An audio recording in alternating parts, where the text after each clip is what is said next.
Imagine being dropped into a world where every word feels like a puzzle. For non-English speakers like me, that is what playing video games was like. A tutorial pops up and I cannot read it. A quest begins but I have no idea what I'm supposed to do. It's frustrating, confusing, and honestly, kind of magical. For me, it all started with a simple quest in The Sims 3 Java Edition. The task? Find a helmet. The problem? I didn't know what a helmet was. That tiny quest kickstarted a journey that will change my life. This is my story about how I learned English by gaming.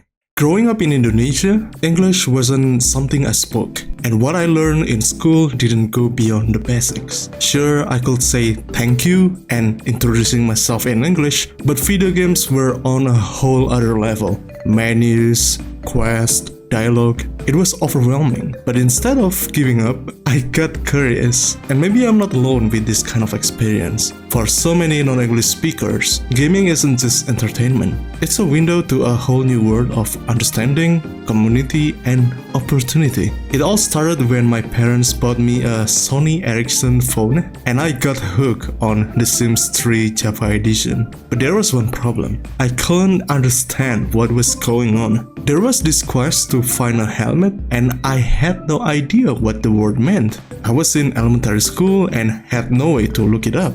No internet, no Google Translate. I asked everyone around me, even my teachers, but no one could help. That is when my parents bought me an Indonesian English dictionary. It looks like this. It said that it have like 1 billion words in it. I still remember flipping through the pages, searching for helmet. It wasn't even there, but I didn't give up. I just kept reading random words, curious to learn more. As I move on to games like Miami Nights, I know when I was in elementary school I played some questionable games that is not made for kids. I started recognizing words here and there. But back then, learning English wasn't easy. People around me were judgmental, and it was not only in elementary school but even after that, when I was in junior high school. Some thought I was trying to act smart, others said I didn't love my own native language, and my Japanese accent, that was a whole other reason to be made fun of. That is my accent, by the way. At one point, I even wondered if I should just stop. It felt lonely, like I was the only one who cared about learning. But every time I played a game, I felt like I was discovering something new, something bigger than the voices around me. It felt like opening a door to a world I desperately wanted to explore. So, I decided to keep going, even when it felt lonely.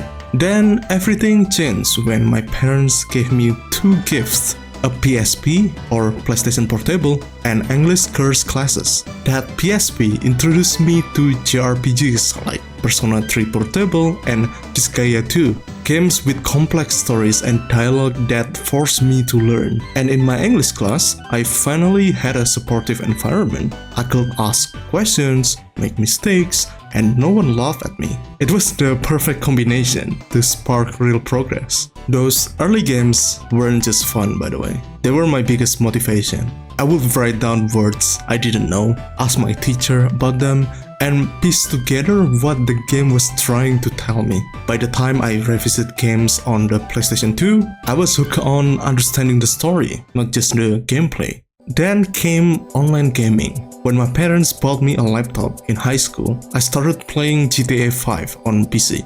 For the first time, I was interacting with players around the world. It was terrifying at first. I was great at reading English, but speaking, not so much. So, I decided to take a leap, streaming on Twitch in English. Streaming on Twitch was a huge step. Even when no one was watching, I used it as practice to speak English out loud.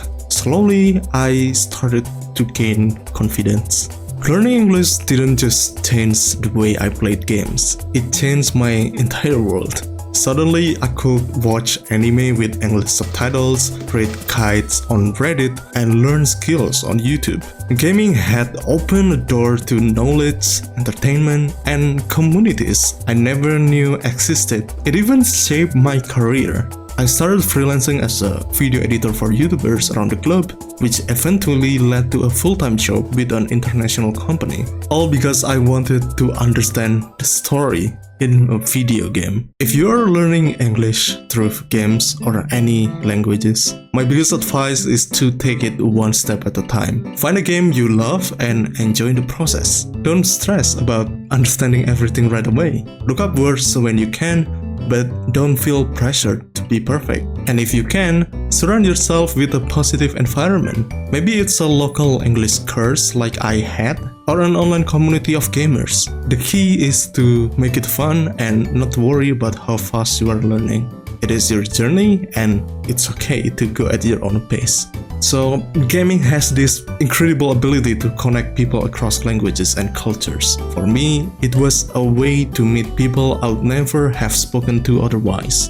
So, I want to ask you, what games that have made you feel connected to people from different backgrounds? Or maybe you have similar experience like me, learning a language by playing video games? Share your story in the comments, I will love to hear it. Looking back, it's amazing to think that a simple quest to find a helmet could lead me here. Gaming taught me a language, opened up my world, and gave me opportunities I never imagined. If you are on a similar journey, keep going. And if you are already there, think about how games have shaped your story. Thanks for watching, and I will see you in the next video.